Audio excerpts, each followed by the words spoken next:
Hey friend, this is Lilo Ready from Abstract Music Lab, and today I'm back here in the sound design channel. Today I'm creating a bass called Counter, and it sounds like this, without sidechain, with the MIDI, just a random 16th note.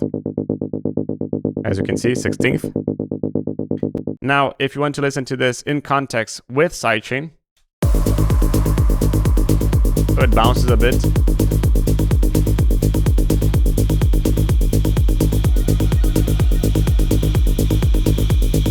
Really nice sound that you can get it over here in the description below in the Serum 2 Techno Presets Volume 2 that it's available at Production Music Live's website, which you can find over here in the description below. But now let's get started with Serum, and we're going to deactivate the shaper box. This is going to be a saw wave as it is. We're just going to put this to here to -1. Phase, we're going to go and put it somewhere like this. And we're going to make the randomness all the way down, so it always plays the same thing. Now unison, to make it wider. But we're going to also change the width, so you can make this, even though it makes it wider, you're going to make it a little bit less wide. As you can listen, if you can even make it mono. Now we're going to go and change the detune, just so it's not so further apart, this width. And you can see how the notes now sound a bit closer together. Blend as it is, but we're going to leave the level a little bit down. Somewhere like this. Now, oscillator B, basic shapes. -1. And we're going to use the wavetable number 7. A square saw-ish kind of wavetable. Phase up. And again, we're going to pick the randomness and put it all the way down, because we want the bass to be constant. So unison up, and again width down. And again, the detune can be a lot down as well. And you can see how this sound, even though it's stereo, it's really focused in the mono center. Even though it's stereo, it's really focused in the center. A little bit down here. Now, envelope 1, we're going to go and modulate this. We have to make this into a pluck, so sustain all the way down.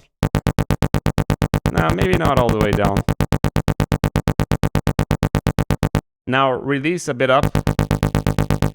And you can see how the note now has a little bit of a tail. And you can see how there's a shape in the release. Can you see how it's not flat? This is really further down. And the same thing with this knob over here. It's exactly in this line. But we're going to make this smaller. And a little bit less attack.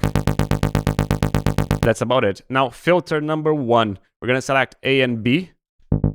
MG24. And we're going to put the cutoff a lot down, which is almost going to fade the sound and you barely listen to anything. Why are we doing this? Because we're going to use envelope 2 to modulate this. So envelope 2. And we're going to do a modulation to something like this. Before we do anything to envelope 2, let's continue here in the filter. We're going to pick the resonance a bit up. And you can see how this boosts the mid and a bit of drive, which introduces a bit of distortion after the filter. Now, we're going to go here into the envelope number 2. Attack all the way down. Decay like really long. Something like this, like really, really long. But the sustain, almost everything down, and a bit more release. And you can see how this makes a change, right? Without the release, and with the release. Because the release now follows this over here, and it has time to, whenever the note stops, it has time to fade down. Now we're going to go here into the matrix, and we're going to go and velocity, put it over here. We're going to make this really big. So essentially, the harder we press, we're going to affect the global amp.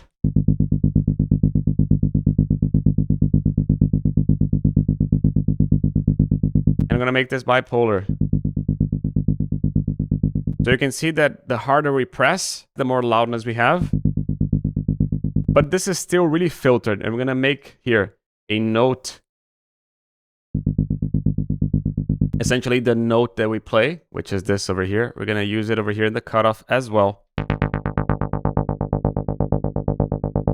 The higher we press, the more cutoff we have. But we're going to change this to be something a little bit like this. Yeah, something like this. Now let's go to filter. We're going to go here, distortion. We're going to select here overdrive. A bit more, but a bit less mix. And what we're going to do here in the overdrive, we're going to select here pre. Somewhere like this.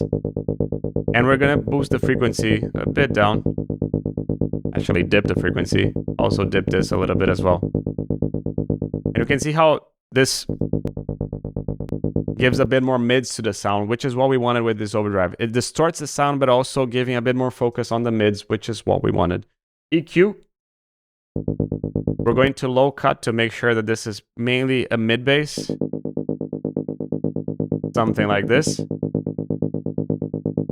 That's good enough.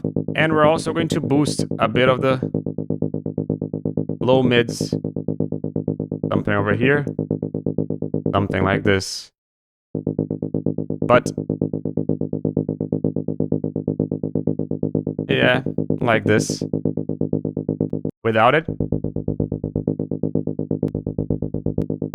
Less low end, more mids. Now we're also going to use another EQ because we can't do two bells. And here, we're going to go here into the lower frequencies, somewhere like this.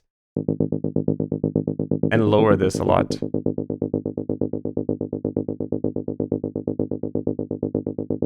Even intensifying, just getting one specific frequency. Now, just to warm up the sound a little bit, a bit of compression. We can put this a bit down, compress it a bit further, but we're going to boost a bit of the gain as well to give it back. Attack a bit slower, faster actually, because we want to compress every transient and we also want to release it as soon as possible. Now to make sure that this is mono, just using an utility, mono bass, and frequency a bit up. Now to finish everything as it is, we're just going to go here, boost the loudness a bit. Somewhere like this. Sidechain. And a really nice mid bass for your songs. But there's one cool thing about the original preset that if you get it, you can find all those macros and the mod wheel that you can modulate everything and make your productions more about the creativity than creating these modulations. And you can get it over here in the description below. This is Leo already from Abstract Music Lab signing off. Ciao.